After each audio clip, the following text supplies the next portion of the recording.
신앙 고백 우리 하겠습니다. 나는 전능하신 아버지 하나님 천지의 창조주를 믿습니다. 나는 그의 유일하신 아들 우리 주 예수 그리스도를 믿습니다.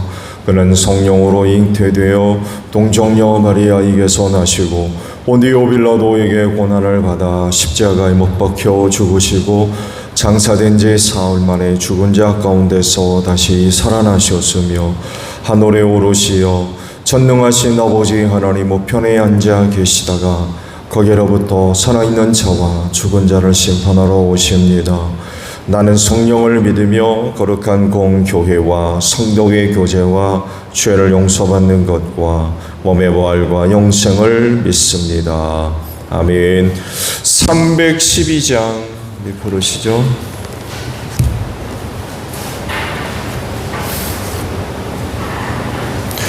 찬송가 312장입니다. 너 하나님께 이끌리어 일평생 주만 바라면 너 어려울 때 힘주시고 언제나 지켜주시리. 주 크신 사랑 믿는 자 그 반석 위에 서리라. 너 설레는 맘 가다듬고 희망 중 기다리면서 그 은혜로우신 주의 뜻과 사랑에 만족하여라. 우리를 불러주신 주 마음에 소원하신 바 주 찬양하고 기도하며 내 본분 힘써 다하라. 주 약속하신 모든 은혜 내게서 이루어지리라. 참되고 의지하는 자 주께서 기억하시리. 아멘. 말씀을 봅니다. 사도행전 26장 12절로 23절까지 보겠습니다. 사도행전 26장 12절에서 23절에요. 한 번은 내가 이런 일로 대제사장들에게서 권한과 위임을 받아가지고 다마스쿠스로 가고 있었습니다.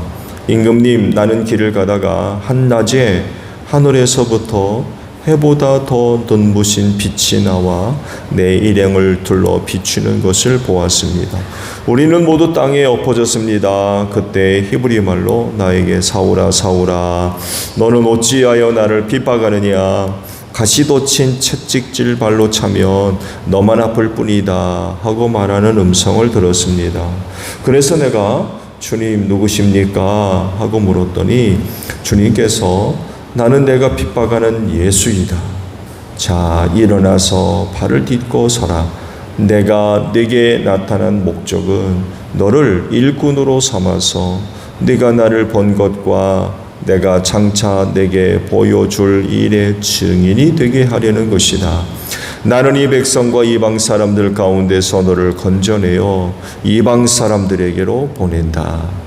이것은 그들의 눈을 열어주어서 그들이 어두움에서 빛으로 돌아서고 사탄의 세력에서 하나님께로 돌아오게 하며 또 그들이 죄사함을 받아서 나에 대한 믿음으로 거룩하게 된 사람들 가운데 들게 하려는 것이다 하고 말씀하셨습니다.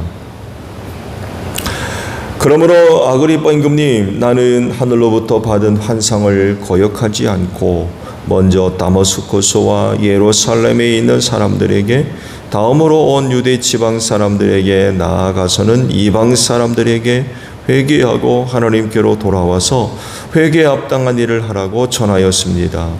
이런 일들 때문에 유대 사람들이 성전에서 나를 붙잡아서 죽이려고 하였습니다.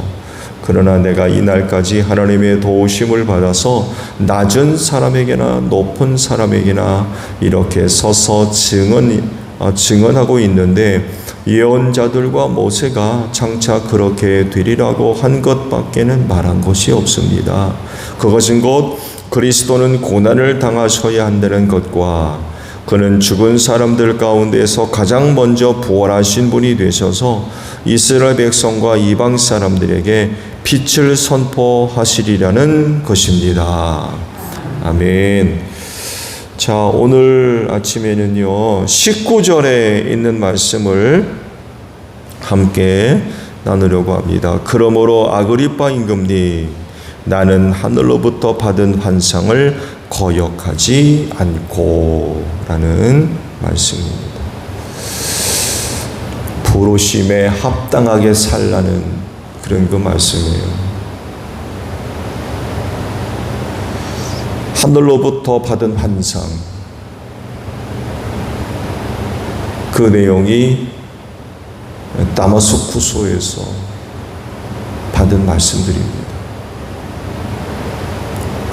다마스쿠스로 가는 도중에 사울, 곧 바울에게 있었던 이야기, 전에 기록됐던 말씀보다도 더 상세한 그런 그 내용들이 기록되어 있죠.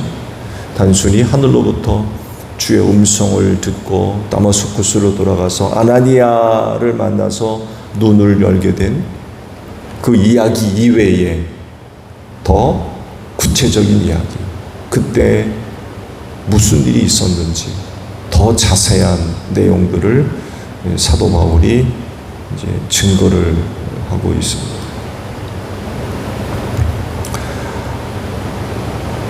사람이 세상에 나타남은 전적인 하나님의 섭리인 줄로 믿습니다.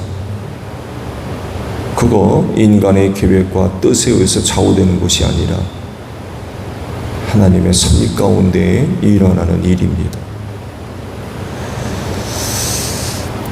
하나님의 섭리하심을 따라 사람이 이 세상에 나타난다고 하면 그건 틀림없이 하나님의 계획이 심겨져 있어.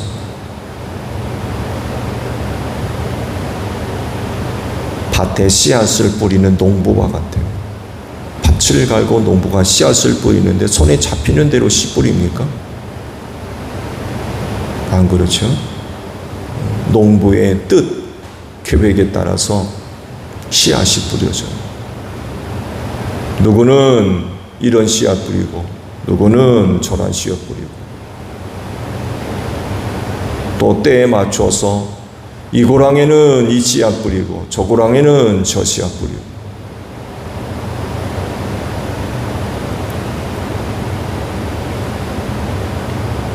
씨앗이 밭에 뿌리워지는데 그 자기 뜻대로 됩니까?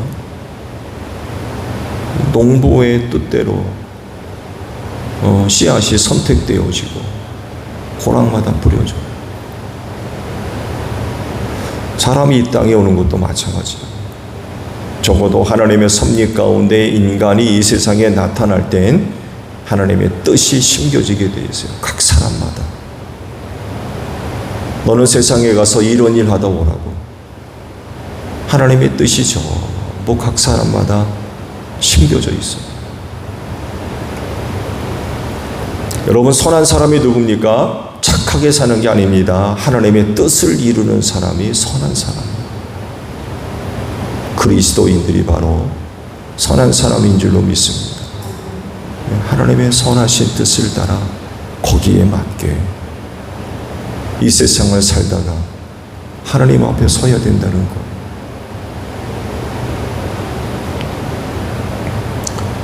그렇다고 하면 지금까지 선한 사람으로 하나님의 뜻에 맞추어 살고 계십니까?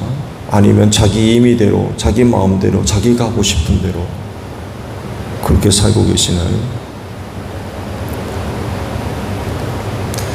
사도 바울은 이 부분에 있어서 분명한 삶의 목표가 있는 사람이었어요.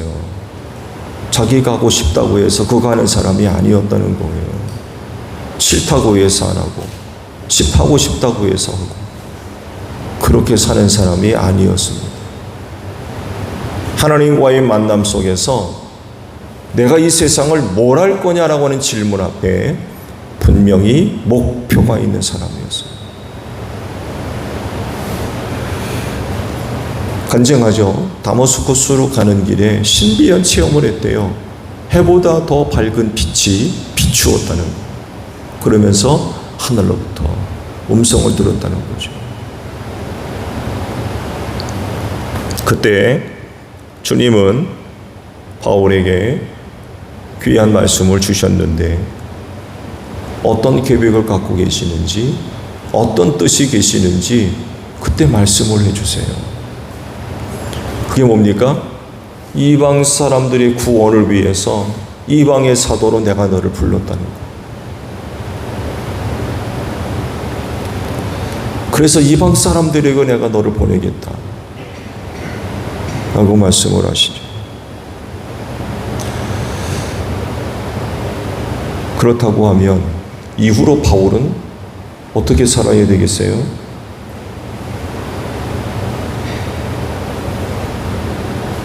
그게 19절 말씀. 뭐라고 합니까? 나는 하늘로부터 받은 환상을 어떻게 했다고요? 거역하지 않았다. 여러분, 이게 그리스도인의 삶이에요. 이렇게 부르시면 이렇게 해야 돼요. 저렇게 부르시면 저렇게 해야 되고요. 이렇게 부름을 받았는데 저렇게 하면 됩니까? 이 부르심에 합당하게 살아야 돼요. 하나님께서 사울에게 나타나신 목적, 그걸 분명히 말씀해 주셨어요. 이방의 사도로 너를 보낸다. 그러면 이방인의 구원을 위해 이방인에게로 가야 되겠죠. 그리고 그는 그렇게 살았대요. 거역하지 않았대요.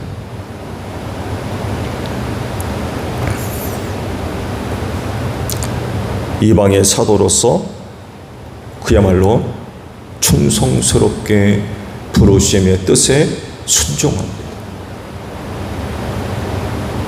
한 번도 어긋나지 않았어요. 근데 우리가 지금까지 말씀을 봐왔듯이 그렇게 사는 게 쉬웠나요? 결코 쉽지 않았습니다. 그렇게 삶으로 인해서 얼마나 고통스럽고 얼마나 힘들었는지 몰라요. 선교 여행을 갈 때마다 이건 이루 말할 수 없는 어려움을 겪었어요. 결코 쉬운 게 아니었던 거죠. 가는 곳마다 핍박받고 위협받고 옥에 갇히고 매맞고 살해 위협당하고 이건 진짜 굶주리는 건 말할 것도 없고.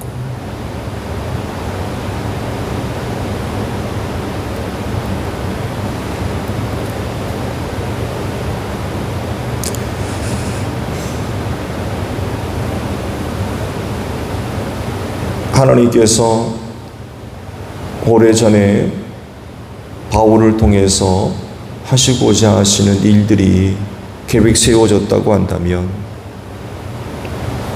그런 어떤 어려움으로부터도 보호받고 혹은 제외되거나 그런 것도 기대해 볼 수 있는데 이거는 도시마다 핍박이 기다리고 옥에 갇힌다고 그러시니 참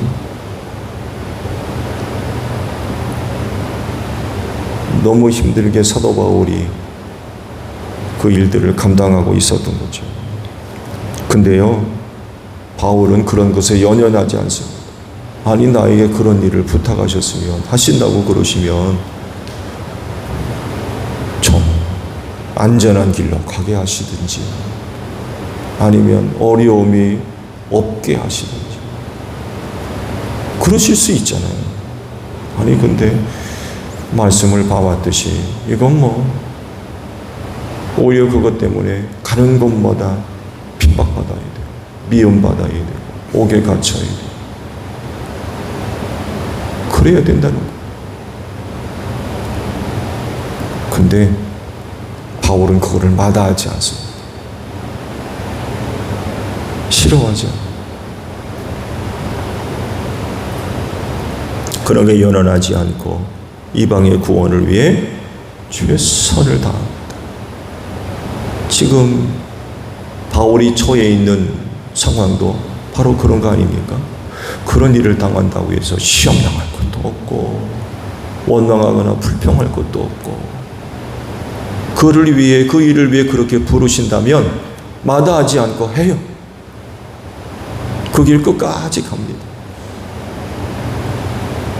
매 성마다 유대인들이 거하는 디아스포라로 들어가야 되는데 성마다 핍박이 기다리고 옥에 갇힌다고 그러시는데 그거 싫어하지 않아요.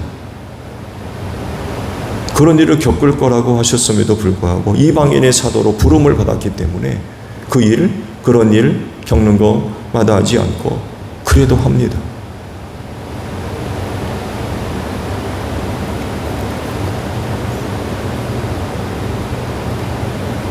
자기가 갈 수 있는 최선을 다해서, 최선이 아니면 차선을 다해서 자기에게 맡겨진 그 일을 감당을 하는 거죠.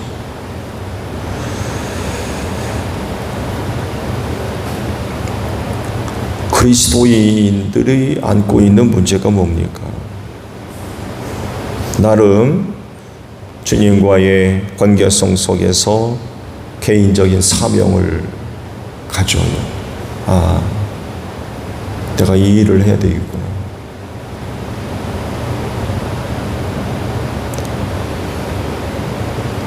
부르심을 받고 택하심을 받은 사람으로서 주님이 주신 뜻을 나름 알고 그것을 붙들고 사는 분들 많이 있습니다. 좋은 모습입니다. 근데 문제는요, 고난이에요. 그와 관련된 고난. 이것들 때문에 하던 일들이 중단돼 버리는 거예요. 고난당하니까.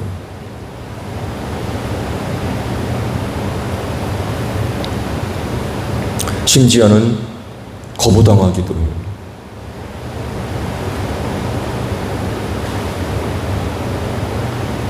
그러니까 어려움을 겪으면서도 이거 해야 되나?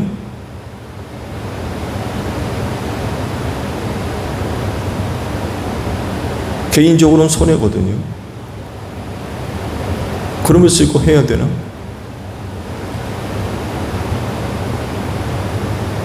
여러분이 만약 바울과 같은 입장이라면 그거 하시겠어요?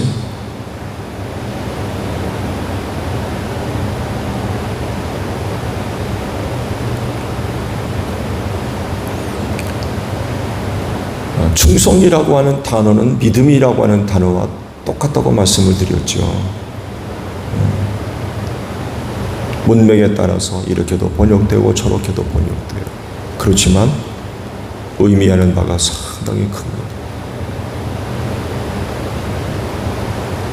믿음이 있는 사람이 충성됩니다.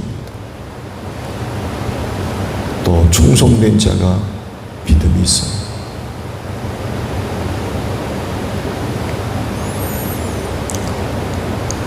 주의 일을 감당하면서 여러 가지 어려운 일이 있을 수 있는데 그렇다 할지라도 그게 주께서 부르신 뜻이라고 한다면 끝까지 충성되이 잘 감당하는 여러분들이 되시기를 바랍니다. 그게 주님 앞에 충성됨이요, 그 주를 믿는 믿음이에요.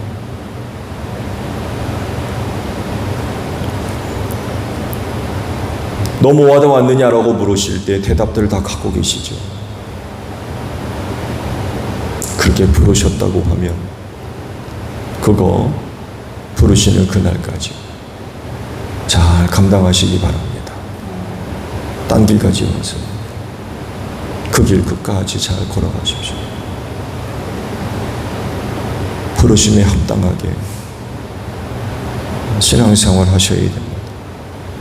그럴지 오늘도 기도하는 가운데 여러분 안에 내주하시는 성령 뜨겁게 여러분의 마음을 감동하는 복된 하루가 되시기를 바랍니다.